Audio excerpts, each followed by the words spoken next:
নমস্কার, আমি অমিত মণ্ডল। আরও একটি বার্তা নিয়ে আপনাদের সামনে। আজকে বার্তা নয়, আজকে একটু আলোচনা নিয়ে আপনাদের সামনে। আলোচনাটা হোক দুর্গা পুজোর।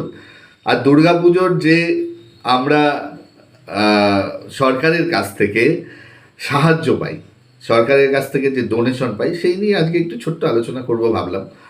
তার কারণ হলো, বেশ কিছু পেপারে বেশ কিছু লেখা, বেশ কিছু ডিজিটাল পোর্টালে বেশ কিছু লেখা, সরকার টাকা এবছর কিভাবে দেবে না দেবে। আমি সেই প্রসঙ্গে পরে আসছি যে সরকার কত টাকা দেবে, কাদের দেবে, কি করতে হবে। আমি সেই প্রসঙ্গটা থেকে বেরিয়ে গিয়ে আমি অন্য একটা আলোচনা।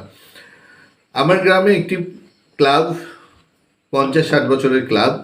সেই ক্লাবে আমার গ্রামের সকলে মিলে পুজো করি। সেখান থেকে হঠাৎ করে বছর 4-5 হলো কিছু ধনী ব্যক্তি তারা বেরিয়ে গিয়ে তার থেকে একটু দূরেই একটি প্যান্ডেল করে বসে আছে, নিজেরা সেখানে পুজো করছে।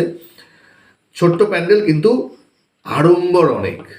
আড়ম্বর অনেক মানে, পুজোর যখন মিটিং হয়, সবারই পুজোর মিটিং হয়, সেই পুজোর মিটিং আমাদের উমাকে 5 দিন কি প্রসাদ দেবে, সেই প্রসাদের সঙ্গে সঙ্গে তারাও, মানে পুজো কমিটির যারা রয়েছে তারাও ওই 5 দিন কি আহার করবে, কি ভোজন করবে, তার একটা বড় লিস্ট হয়। এইখানে দাঁড়িয়েই আমার আলোচনাটা।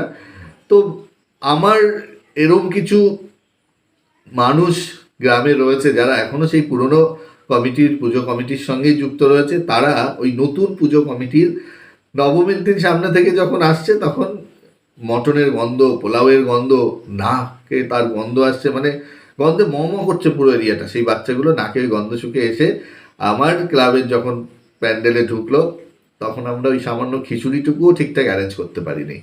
হয়তো কি হয়েছে, একটা ছোট্ট পাতা, সেই পাতায় কিছু ফল প্রসাদ আর 1 চামচ খিচুড়ি সেখানে দিয়ে বাচ্চাদেরকে দিয়ে দেওয়া হলো। সত্যি খারাপ লাগে। এখানে দাঁড়িয়েই আমার যে ভাবনা চিন্তা আপনাদের সঙ্গে আলোচনা করছি, যে সরকার 1,10,000 টাকা গত বছর পর্যন্ত অনুদান দিয়েছে। এই অনুদান কারা পেয়েছে? এরম যারা এই যে ক্লাব থেকে বেরিয়ে গিয়ে হঠাৎ করে পুজো করলো, যাদের 5 দিনের আড়ম্বর বিরাট, তারাও পেয়েছে। আপনি ভাবুন তো, এই 1,10,000 টাকা তাদেরকে দেওয়ার পরে, তাদের যদি না দেয়া হতো, তাদের পুজোর কিন্তু চেঞ্জ কিছুই আসতো না। তাদের যেমন আড়ম্বর রয়েছে সেটাই থাকতো। কিন্তু এই 1,10,000 টাকা যদি এই যে পুরনো আর্থিকভাবে পিছিয়ে থাকা যে ক্লাবগুলো, যে বারোয়ারিগুলো তারা পুজো করছে, তাদেরকে যদি এই 1,10,000 টাকাটা দেওয়া হয়, তাহলে কিন্তু তাদের আরেকটু পুজোর উন্নতি হবে।